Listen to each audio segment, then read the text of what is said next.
नमस्कार, मी रुपाली संदेश पवार, आगरी सेना वसई विरार महिला अध्यक्ष।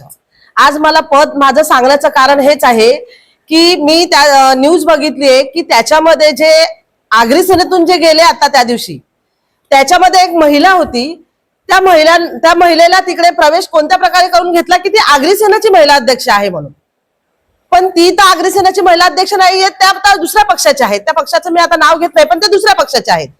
पण माझा आजचं मला पद सांगण्याचं जे गरजेचं कारण तेच आहे की महिला अध्यक्ष मी असताना कोणतरी एका एवढ्या मोठ्या पक्षाला फसवून की आगरी सेनेचे जिल्हाध्यक्ष आहे म्हणून फसवून त्यांचा प्रवेश केला गेला। आणि राहिला की 400 लोकांचा प्रवेश झाला, काही झाला, XYZ, आम्हाला त्याच्यावर बोलायचं नाहीये। पण आपण बोलतो ना की सुपड्यात जेव्हा आपण धान्य घेतो, जेव्हा आपण ते साफ करायला, तेव्हा त्या साफ करताना त्याच्यातून काय निघून जातात? धान्य निघून जात नाहीये, त्याच्यातून कचरा निघून जातो आणि धान्य राहतं। तेच धान्य आज इकडे दिसते आणि हे आता थोड्या प्रमाणात आहे। जेव्हा वेळ येणार आगरी सेनेचा तेव्हा प्रत्येकाला माहित आहे की किती प्रमाणात आगरी सेना रस्त्यावर उतरते आणि लोकांची कामं करते।